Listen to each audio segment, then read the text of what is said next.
Hello my dear friends and students. तो हम पढ़ रहे थे इंडियन ज्योग्राफी के बारे में, यानी कि भारत के भूगोल के बारे में हम पढ़ रहे थे, जिसमें आज हम पढ़ेंगे भारत का अपवाह तंत्र यानी कि द इंडियन ड्रेनेज सिस्टम। इसके बारे में आज हम डिस्कस करेंगे। तो शुरू करने से पहले हम ये देखते हैं कि अपवाह तंत्र होता क्या है। तो चलो शुरू करते हैं अपवाह तंत्र के बारे में। तो अपवाह तंत्र, जल अपवाह तंत्र किसी मुख्य नदी एवं उसकी सहायक नदियाँ जो एक जल के रूप में, ये क्या खुल गया, जो एक जल के रूप में पृथ्वी के धरातल पर बहती हैं, किसी क्षेत्र के जल को सागर अथवा झील में गिराती हैं, अपवाह तंत्र कहलाते हैं। ठीक है, अपवाह तंत्र क्या होता है? किसी मुख्य नदी या फिर उसकी सहायक नदियों का एक ऐसा नेटवर्क जो किसी क्षेत्र विशेष के जल को किसी सागर अथवा झील में गिराते हैं, उसको कहते हैं हम अपवाह तंत्र। ठीक है, यानी कि द ड्रेनेज सिस्टम। तो साफ साफ लिखा है, जल अपवाह तंत्र किसी मुख्य नदी एवं उसकी सहायक नदियाँ जो एक जल के रूप में पृथ्वी के धरातल पर बहती हैं, किसी क्षेत्र के जल को सागर अथवा झील में गिराती हैं, अपवाह तंत्र कहलाते हैं। देखो मैंने एक चित्र बना रखा है नीचे, ये किसी क्षेत्र का ड्रेनेज सिस्टम यानी कि अपवाह तंत्र को दर्शाता है। तो ये किसी क्षेत्र से एक मुख्य नदी निकल निकल रही है, ठीक है, और ये इसकी सहायक नदियाँ हैं, यानी कि इसकी सहायक नदियाँ हैं जो इससे मिलती हैं। ठीक है, सहायक धाराएं भी कह सकते हैं हम इसको। तो जो है ये किसी क्षेत्र विशेष के जल को जो है एक समुद्र अथवा झील में गिरा रहे हैं। ये एक ऐसा नेटवर्क है जो किसी क्षेत्र विशेष के जल को किसी सागर अथवा झील में गिरा रहे हैं, तो इसको कहते हैं हम अपवाह तंत्र यानी कि द ड्रेनेज सिस्टम। तो ये हो गया हमारे पास अपवाह तंत्र के बारे में। तो अब देखते हैं भारत का अपवाह तंत्र। तो अब है हमारे पास हिमालय के अपवाह तंत्र, यानी कि हिमालय का अपवाह तंत्र, वो भारत का अपवाह तंत्र नहीं था, गलती से बोल दिया था। ठीक है, तो हमारे पास है अब हिमालय का अपवाह तंत्र। तो देखो हम जो है उत्तरी भारत की नदियों के बारे में पढ़ रहे हैं, फिर और नदियों के बारे में पढ़ेंगे उत्तरी भारत में, यानी कि सिंधु नदी वाला पढ़ेंगे पहले आज हम। ठीक है, और गंगा नदी तंत्र और ब्रह्मपुत्र नदी तंत्र अगली वीडियो में देखेंगे। ठीक है, तो पहले हमारे पास हिमालय का अपवाह तंत्र। हिमालय तथा हिमालय पार से निकलने वाली नदियों को तीन तंत्रों में विभाजित किया गया है। हिमालय तथा हिमालय पार से निकलने वाली नदियों को तीन तंत्रों में विभाजित किया गया है। पहला हमारे पास सिंधु नदी तंत्र, फिर है गंगा नदी तंत्र, फिर हमारे पास ब्रह्मपुत्र नदी तंत्र। अब जो है हमको इनको वन बाय वन डिस्कस करना है और इनके बारे में जानना है। तो पहले हम देखेंगे सिंधु नदी तंत्र के बारे में। तो आज की इस वीडियो में हम सिर्फ सिंधु नदी तंत्र को देखेंगे। तो चलो शुरू करते हैं सिंधु नदी तंत्र से। तो सिंधु नदी जो है हमारे पास, इसको हम डिस्कस करने जा रहे हैं, सिंधु नदी तंत्र यानी कि द इंडस रिवर सिस्टम के बारे में हम देखेंगे। तो चलो शुरू करते हैं। तो देखो सिंधु नदी मानसरोवर झील के निकट बोखरचो हिमनद से निकलती है, यानी कि सिंधु नदी जो है मानसरोवर झील जो कहाँ तिब्बत में स्थित है, मानसरोवर झील हमारे पास जो है तिब्बत में स्थित है। मानसरोवर झील के निकट बोखरचो हिमनद से निकलते हैं, यानी कि बोखरचो नामक का ग्लेशियर है वहां से ये सिंधु नदी का उद्गम होता है। अब देखो यहाँ से उत्तर पश्चिम की दिशा में प्रवाहित होते हुए यह नदी या फिर बहते हुए यह नदी भारत के केंद्र शासित प्रदेश लद्दाख में प्रवेश करती हैं और लद्दाख रेंज के दक्षिण में बहते हुए आगे बढ़ती हैं। ठीक है, तो ये नदी जो है यहाँ से उत्तर पश्चिम दिशा में बहती हुई भारत के केंद्र शासित प्रदेश लद्दाख में प्रवेश करती हैं और लद्दाख रेंज से दक्षिण में बहते हुए आगे बढ़ती हैं। ठीक है, तो ये इस नदी का बेसिक सा जानकारी। अब देखो सिंधु नदी की लंबाई 2880 किलोमीटर है, जिसमें यह भारत में 709 किलोमीटर तक बहती हैं। 709 किलोमीटर इसकी भारत में लंबाई है। ठीक है, टोटल लंबाई इसकी क्या है, 2880 किलोमीटर। ठीक है, और तथा भारत में इसकी लंबाई जो है 709 किलोमीटर है। भारतीय उपमहाद्वीप में सिंधु जो है सबसे पश्चिमी नदी तंत्र है। ठीक है, भारत हमारा जो इंडिया है भारतीय उपमहाद्वीप है, इसमें जो है सिंधु जो है सबसे पश्चिमी नदी तंत्र है। सबसे पश्चिमी नदी तंत्र हमारे पास कौन सा है, सिंधु नदी तंत्र, यानी कि द इंडस रिवर सिस्टम।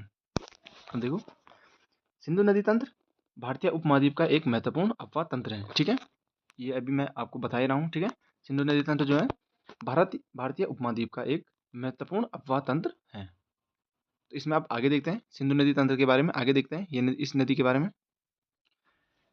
अब जो है लद्दाख पर्वत श्रेणी के उत्तर में जो है श्योक नदी सिंधु नदी के समांतर बहते हुए गिलगित बल्तिस्तान में जाकर के सिंधु नदी से मिल जाती है, यानी कि श्योक नदी जो है गिलगित बल्तिस्तान जो हमारे पास पाकिस्तान में स्थित है, जो पाकिस्तान में स्थित है गिलगित बल्तिस्तान में जाकर के सिंधु नदी से मिल जाती है। कौन सी नदी, श्योक नदी। ठीक है, श्योक नदी जो है सिंधु नदी के समांतर बहते हुए लद्दाख पर्वत श्रेणी के उत्तर में जो है श्योक नदी सिंधु नदी के समांतर बहते हुए पाकिस्तान के गिलगित बल्तिस्तान में जाकर के सिंधु नदी से मिल जाती है।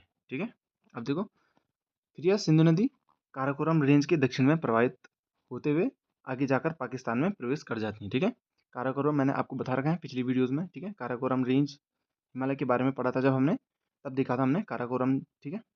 देखो फिर यह नदी काराकोरम रेंज के दक्षिण में प्रवाहित होते हुए आगे जाकर पाकिस्तान में प्रवेश कर जाती हैं, ठीक है। अब देखो लास्ट इसका, पाकिस्तान के मिथनकोट के पास सिंधु नदी की एक प्रमुख सहायक नदी चेनाब नदी आकर के इसमें मिलती है, ठीक है। सिंधु नदी की एक सहायक नदी जो है चेनाब नदी, वो जो है पाकिस्तान के मिथनकोट में सिंधु नदी के पास आकर के मिलती हैं। इसके बाद दक्षिण की ओर प्रवाहित होते हुए सिंधु नदी जो है अपना जल अरब सागर में गिरा देती है, ठीक है। सिंधु नदी जो है अपना मुहाना कहाँ बनाती है? अरब सागर में बनाती है, ठीक है। यानी कि सिंधु नदी जो है अपना जल अरब सागर में गिराती हैं, ठीक है। कहाँ पे? पाकिस्तान। अब देखो पाकिस्तान के मिथनकोट के पास जो है एक सिंधु नदी की सहायक नदी है जो चेनाब नदी है, वो जो है इससे मिलती है, ठीक है। और इसके बाद दक्षिण की ओर प्रवाहित होते हुए सिंधु नदी अपना जल अरब सागर में गिराती है, गिरा देती थी। ये था हमारे पास सिंधु नदी के बारे में। अब जो है हम सिंधु नदी की कितनी सहायक नदियाँ हैं उनके बारे में वन बाय वन हम डिस्कस करेंगे। तो चलो शुरू करते हैं सिंधु नदी की सहायक नदियों के बारे में पढ़ना। तो इस चित्र के माध्यम से देखो हमारे पास सिंधु नदी तंत्र इसमें बना रखा है, ठीक है। तो ये देखो हमारे पास इंडस रिवर यहाँ से बह रही है सिंधु नदी, और जो ये इसकी सहायक नदी है, ठीक है। और ये अरब सागर में अपना जल गिरा रही हैं। इस चित्र के माध्यम से आप देख सकते हैं, ठीक है, सिंधु नदी के बारे में, सिंधु नदी तंत्र को इस चित्र के माध्यम से आप देख सकते हैं। तो चलो अब शुरू करते हैं सिंधु नदी की सहायक नदियों के बारे में। तो अब हम देखेंगे सिंधु नदी की सहायक नदियाँ। सिंधु नदी की जो है 5 प्रमुख सहायक नदियाँ हैं। इसमें जो है झेलम, चिनाब, रावी, ब्यास नदी और सतलज नदी आती हैं। पहले हमारे पास झेलम नदी, फिर चिनाब नदी, फिर रावी नदी, फिर ब्यास नदी, फिर सतलज नदी है, ठीक है। अब जो है हम इनको वन बाय वन डिस्कस करेंगे। तो हम शुरू करेंगे झेलम नदी से।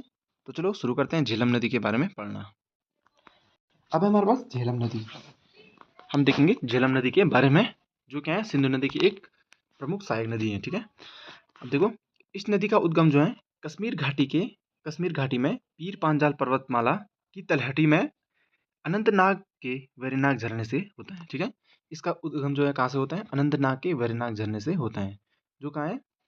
कश्मीर घाटी में पीर पंजाल पर्वतमाला की तलहटी में है, ठीक है। अनंतनाग का वेरीनाग झरना, जो यहाँ से झेलम नदी का उद्गम होता है। इसके बाद यह नदी पाकिस्तान में प्रवेश करने से पहले श्रीनगर और बुलर झील से होकर गुजरती हैं, ठीक है। पाकिस्तान में प्रवेश करने से पहले यह नदी जो है श्रीनगर और बुलर झील से होकर के गुजरती हैं। श्रीनगर और बुलर झील, ठीक है। वुलर झील पता है आपको? भारत में जो है मीठे पानी की सबसे बड़ी झील को हम वुलर झील कहते हैं। मीठे पानी की सबसे बड़ी झील जो है वो वुलर झील है, ठीक है। तो देखो अब देखो आगे, यह नदी पाकिस्तान में त्रिमु नामक स्थान पर चिनाब नदी में मिल जाती है, ठीक है। पाकिस्तान में एक स्थान है, एक जगह है त्रिमु, ठीक है। यहाँ पर जो है ये झेलम नदी चिनाब नदी में मिल जाती है। इस नदी की कुल लंबाई जो है 725 किलोमीटर है, ठीक है। ये नदी जो है इसकी कुल लंबाई जो है 725 किलोमीटर है। और यह नदी जो है पाकिस्तान के त्रिमु नामक स्थान में चिनाब नदी में मिल जाती है। और इस नदी की लंबाई जो है 725 किलोमीटर है। अब आगे देखो, यह पंजाब की 5 नदियों में से सबसे बड़ी तो नहीं है, ठीक है। सबसे बड़ी नदी मिस प्रिंट हो गया, ठीक है। अब देखो यह पंजाब की 5 नदियों में से सबसे पश्चिमी नदी है, ठीक है। सबसे पश्चिमी नदी है, ठीक है। पंजाब की 5 नदियों में से सबसे पश्चिमी नदी है, जो भारत और पाकिस्तान के बीच में बहती हैं, ठीक है। जो भारत और पाकिस्तान के बीच में बहती हैं, ठीक है। यह जो है पाकिस्तान की 5 नदियों में से सबसे पश्चिमी नदी है और जो भारत और पाकिस्तान के बीच में बहती हैं। तो ये था हमारे पास झेलम नदी के बारे में। तो ये हो गया हमारे पास झेलम नदी के बारे में। अब जो है अगली सहायक नदी के बारे में हम देखते हैं। अब है हमारे पास चिनाब नदी के बारे में, ठीक है। अब हमारे पास चिनाब नदी जो सिंधु नदी की सहायक नदी है, ठीक है। चिनाब नदी भारत के हिमाचल प्रदेश राज्य में पश्चिमी हिमालय में 2 धाराओं चंद्रा और भागा नदी के संगम से बनती हैं, ठीक है। जहाँ पर जो है चंद्र और भागा नदी का संगम बनता है, वहाँ से चिनाब नदी स्टार्ट हो जाती है, ठीक है। तो देखो चिनाब नदी भारत के हिमाचल प्रदेश राज्य में पश्चिमी हिमालय में 2 धाराओं चंद्रा और भागा के संगम से बनती हैं, ठीक है। कहीं पूछा जाएगा चिनाब नदी किन 2 नदियों के संगम से बनती है, तो हमने बोलना है चंद्र और भागा नदियों के संगम से बनती है। अब देखो ये दोनों नदियाँ चंद्रा और भागा हिमाचल प्रदेश के टांडी नामक गांव में अपना संगम बनाती है। यह यहाँ से इसका नाम चिनाब नदी पड़ जाता है, ठीक है। जहाँ पर जो है इनका संगम बनता है, वहाँ से आगे जो है ये चिनाब नदी बन जाती है, वहाँ से इसका नाम जो है चिनाब नदी पड़ जाता है, ठीक है। ये दोनों नदियाँ जो है चंद्रा और भागा मैंने अभी बताया हिमाचल प्रदेश के टांडी नामक गाँव में अपना संगम बनाती हैं। तांडी नामक गांव एक हिमाचल प्रदेश में, ठीक है, किसी डिस्ट्रिक्ट में होगा। यहाँ से जो है इसका नाम चिनाब नदी पड़ जाता है, जहाँ पे इनका संगम बनता है। अब देखो, चंद्रा और भागा नदी का उद्गम हिमाचल प्रदेश के बारालाचा दर्रे से बर्फ के पिघलने से होता है, ठीक है। कहाँ से होता है? हिमाचल प्रदेश के बारालाचा दर्रे से बर्फ के पिघलने से इसका जो है उद्गम होता है। दर्रे से दक्षिण की ओर बहने वाले जल को चंद्र नदी के रूप में जाना जाता है, ठीक है, और उत्तर की ओर बहने वाली धारा को भागा नदी के रूप में जाना जाता है, ठीक है। तो क्या क्या माने? हिमाचल प्रदेश के बारालाचा दर्रे से इसका जो है उद्गम होता है, और दर्रे से दक्षिण की ओर बहने वाली धारा या फिर जल को चंद्र नदी के रूप में जाना जाता है, और उत्तर की ओर बहने वाली धारा को भागा नदी के रूप में जाना जाता है। अब देखो, आगे जो है, आगे बहते हुए यह पाकिस्तान में सिंधु नदी में मिल जाती है, ठीक है, चिनाब नदी। आगे जो है पाकिस्तान में जाकर के यह जो है सिंधु नदी में मिल जाती है। कौन? चिनाब नदी के बारे में हम बात कर रहे हैं। तो ये होगा हमारे पास चिनाब नदी के बारे में। अब जो हम अगली सहायक नदी के बारे में देखते हैं। अब है हमारे पास रावी नदी। यह भी जो है सिंधु नदी की एक सहायक नदी है, ठीक है। तो चलो इसको भी शुरू करते हैं। रावी नदी हिमाचल प्रदेश के कांगड़ा जिले में रोहतांग दर्रे से निकलती है, ठीक है। क्या कहा मैंने? रावी नदी जो है हिमाचल प्रदेश के कांगड़ा जिले, हिमाचल प्रदेश में जो कांगड़ा जिला है, वहाँ जो है एक रोहतांग दर्रा है, ठीक है, वहाँ से जो है रावी नदी निकलती है। तो देखो, रावी नदी हिमाचल प्रदेश के कांगड़ा जिले के रोहतांग दर्रे से निकलती हैं, ठीक है, रोहतांग दर्रे से निकलती हैं। अब देखो आगे, यह नदी हिमाचल प्रदेश, जम्मू कश्मीर, पंजाब होते हुए पाकिस्तान से बहती हुई झांग जिले की सीमा पर चिनाब नदी में मिल जाती हैं, ठीक है। तो देखो, एक बात नोट करो, जितनी भी इसकी सारी सहायक नदियाँ हैं ये चिनाब नदी में मिल जाती हैं, और बाद में जो है चिनाब नदी सिंधु नदी में मिलती हैं, ठीक है। जितनी भी चिनाब के अलावा जितनी भी इसकी सहायक नदियाँ होंगी, पहले जो है ये चिनाब नदी में मिलेंगी, फिर जो है चिनाब नदी सिंधु नदी में मिलेगी। तो देखो, यह नदी भी चिनाब नदी में मिल रहे हैं। देखो, यह नदी हिमाचल प्रदेश, जम्मू कश्मीर, पंजाब होते हुए पाकिस्तान से बहती हुई झंग जिले, पाकिस्तान के झंग जिला है एक, ठीक है, झंग जिले की सीमा पर जो है चिनाब नदी में मिल जाती हैं, ठीक है। ये नदी भी चिनाब नदी में मिल जाती है। अब देखो, रावी नदी का वैदिक नाम जो है परुष्णी था, परुष्णी नदी इसको कहा जाता था। इसका अर्थ होता है तेज बहने वाला, ठीक है, जिसका बहाव जो है तेज हो, उसका कहते हैं हम परुष्णी, ठीक है। रावी नदी का वैदिक नाम जो है परुष्णी था, जिसका अर्थ होता है तेज बहने वाला। अब देखो आगे, रावी नदी पर देखो, रावी नदी पर चमेरा बांध बना हुआ है। यह भारत में हिमाचल प्रदेश राज्य के चंबा जिले में डलहौजी शहर के पास स्थित है, ठीक है। कौन सा बांध? चमेरा बांध की बात हो रही है, जो रावी नदी पर बना हुए हैं, और यह जो है हिमाचल प्रदेश राज्य के चंबा जिले में डलहौजी शहर के पास स्थित है। अब देखो, बांध के जलाशय का नाम चमेरा झील है, ठीक है। जो डैम बना है उसका जो जल इकट्ठा हुआ, जहाँ जिससे डैम बनने के कारण जो जलाशय बना हमारा, जो झील बनी हमारी, उसका नाम है हमारे पास चमेरा झील, ठीक है। और ये कौन से डैम पर बने हैं? कौन से डैम पर बनी है? चंबा, अच्छा, चमेरा बांध पर बनी है चमेरा झील, ठीक है। तो चलो, ये हमारे पास हो गया रावी नदी के बारे में। अब आगे देखते हैं हम।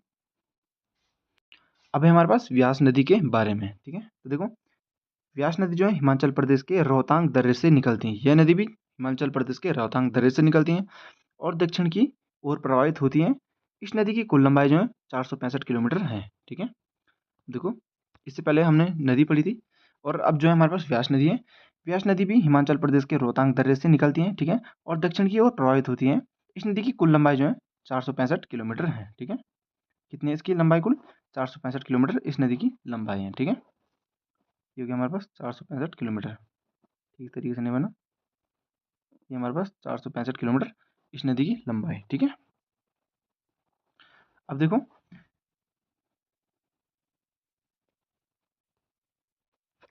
तो इसमें जो है इसके उद्गम में थोड़ा सा एक करेक्शन करना है। व्यास नदी मैंने बताया था, व्यास नदी हिमाचल प्रदेश के रोहतांग दर्रे से निकलते हैं, तो ये थोड़ा सा गलत है। इसमें जो है व्यास नदी जो है हिमाचल प्रदेश के रोहतांग दर्रे पर स्थित व्यास कुंड से निकलती हैं। हिमाचल प्रदेश में जो रोहतांग दर्रा है, वहाँ जो है एक व्यास कुंड है, यहाँ पे बताया गया है मैंने व्यास कुंड, ठीक है। हिमाचल प्रदेश के रोहतांग दर्रे पर जो एक व्यास कुंड है, वहाँ से यह नदी निकलती है, ठीक है, और दक्षिण की ओर प्रवाहित होती हैं, ठीक है। और इस नदी की कुल लंबाई 465 किलोमीटर है, अभी मैंने बता दिया था, ठीक है। अब देखो, व्यास कुंड जो है रोहतांग दर्रे के पास है, इसके बारे में देखो। व्यास कुंड की ऊंचाई सागर स्तर से लगभग 4000 मीटर है, ठीक है। व्यास कुंड की जो है ऊंचाई जो है सागर स्तर से जो है 4000 मीटर है, ठीक है। अब देखो, दक्षिण की ओर धौलाधर पर्वत श्रेणी में गहरा गॉर्ज बनाती हुई व्यास नदी कुल्लू एवं मनाली नगरों में होकर के बहती है।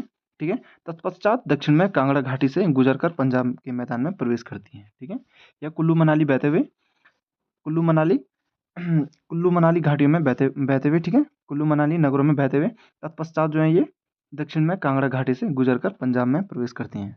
दक्षिण में जो है कांगड़ा घाटी से गुजरकर पंजाब के मैदान में प्रवेश करती हैं। कौन सी नदी? व्यास नदी। ठीक है, अब देखो, पंजाब में कपूरथला एवं अमृतसर जिलों में बहती हुई हरिकेन नामक स्थान पर सतलज नदी में मिल जाती हैं। ठीक है, यह नदी जो है सतलज नदी में मिल जाती है। कहाँ पे? पंजाब के अमृतसर जिले में जो है हरिकेन नामक एक स्थान है। ठीक है, यहाँ जो है ये सब सतलज नदी में मिल जाती हैं। ठीक है, देखो, पंजाब में कपूरथला एवं अमृतसर जिलों में बहती हुई यह नदी जो है हरिकेन नामक स्थान पर, ठीक है, हरिकेन नामक स्थान पर सतलज नदी में मिल जाती हैं। तो ये था हमारे पास व्यास नदी के बारे में। अब जो है अगली सहायक नदी के बारे में हम देखते हैं। अब है हमारे पास सतलज नदी के बारे में। ठीक है, यह एक सिंधु नदी की सहायक नदी है, महत्वपूर्ण। ठीक है, अब तो देखो, सतलज नदी का उद्गम तिब्बत में कैलाश पर्वत के दक्षिण में स्थित राकास झील से होता है। ठीक है, इसका उद्गम जो है राकास झील से होता है, जो कहाँ पे है? हमारे पास तिब्बत में कैलाश पर्वत के दक्षिण में स्थित है। ठीक है, भारत में इस नदी की लंबाई जो है 450 किलोमीटर है। ठीक है, सॉरी, 450 नहीं, 1050 किलोमीटर है। ठीक है, भारत में जो है इस नदी की लंबाई जो है 1050 किलोमीटर है। यह एक पूर्ववर्ती नदी है। ठीक है, यह एक पूर्ववर्ती नदी है जिसकी आयु हिमालय पर्वत से अधिक है। ठीक है, यानी कि यह नदी जो है हिमालय पर्वत से प्राचीन नदी है। ठीक है, जिस नदी की आयु हिमालय पर्वत से अधिक है। ठीक है, तिब्बत में सतलज नदी को लॉन्गचेन खंबाब कहते हैं। ठीक है, तिब्बत में जो है सतलज नदी को लॉन्गचेन खंबाब कहते हैं, खंबाब के नाम से जानते हैं। ठीक है, ये भयंकर नाम है एक। तो अब देखो आगे, सिपकीला दर्रे से गुजरकर यह नदी हिमाचल प्रदेश भारत में प्रवेश करती है। ठीक है, सिपकीला दर्रा है एक, वहाँ से जो है ये नदी गुजरकर भारत के हिमाचल प्रदेश में प्रवेश करती हैं। ठीक है, अब देखो, इस नदी पर भाखड़ा गांव के पास बहुउद्देशीय भाखड़ा बांध का निर्माण किया गया है। ठीक है, भाखड़ा बांध का निर्माण किया गया है। कहाँ पे? भाखड़ा गांव में बहुउद्देशीय भाखड़ा बांध का निर्माण किया गया है। भाखड़ा बांध के पश्चात सतलज नदी रोपड़ से बहती हुई, रोपड़ यानी कि जो रूपनगर में है, ठीक है, रोपड़ से बहती हुई पंजाब के मैदान में प्रवेश करती हैं। ठीक है, रोपड़ से बहती हुई ये पंजाब के मैदानों में प्रवेश करती हैं। तत्पश्चात जो है ये सतलज नदी में, सॉरी, चिनाब नदी में मिल जाती है। आगे जाकर के ये जो है ये भी चिनाब नदी में मिल जाती हैं। ठीक है, ये था हमारे पास सतलज नदी के बारे में। तो ये हो गया हमारे पास इनकी सहायक नदियों, इनके बारे में हमने डिस्कस कर दिया है। अब आगे देखते हैं। हम पढ़ रहे थे सिंधु नदी तंत्र के बारे में। अब लास्ट टॉपिक इसको हम पढ़ेंगे सिंधु जल समझौता। एक समझौता हुआ था सिंधु नदी के लिए, जिसको हमने कहा सिंधु जल समझौता। ठीक है, यह संधि भारत और पाकिस्तान के बीच 1960 में हुई थी। ठीक है, यह संधि जो है भारत और पाकिस्तान के बीच 1960 में हुई थी। इस संधि पर कराची में 19 सितंबर 1960 को भारत के प्रधानमंत्री जवाहरलाल नेहरू जी और पाकिस्तान के राष्ट्रपति अयूब खान ने हस्ताक्षर किए थे। ठीक है, इस संधि पर जो है कराची में 19 सितंबर 1960 को भारत के प्रधानमंत्री जवाहरलाल नेहरू थे तब। ठीक है, जवाहरलाल नेहरू जी और पाकिस्तान के राष्ट्रपति अयूब खान ने हस्ताक्षर किए थे। अब जो है ये जो समझौता था इसके अनुसार क्या हुआ था? अब देखो, इस समझौते के अनुसार 3 पूर्वी नदियाँ कौन कौन सी हमारे पास? व्यास, रावी और सतलज का नियंत्रण जो है भारत को, तथा 3 पश्चिमी नदियाँ कौन कौन सी हैं? सिंधु, चिनाब और झेलम का नियंत्रण जो है पाकिस्तान को दिया गया है। ठीक है, ये था इसका मतलब, सिंधु जल समझौते का मतलब क्या था? इस समझौते के अनुसार 3 पूर्वी नदियाँ व्यास, रावी और सतलज का नियंत्रण जो है भारत को, तथा 3 पश्चिमी नदियों सिंधु, चिनाब और झेलम का नियंत्रण जो है पाकिस्तान को दिया गया। तो ये था सिंधु जल समझौते का मतलब। तो ये हो गया हमारे पास आज सिंधु नदी तंत्र के बारे में हमने डिस्कस कर दिए हैं। तो आज के लिए इतना ही। अगले उसमें देखेंगे हम गंगा नदी तंत्र और ब्रह्मपुत्र नदी तंत्र के बारे में। तो आज के लिए इतना ही, मिलते हैं अगली वीडियो में।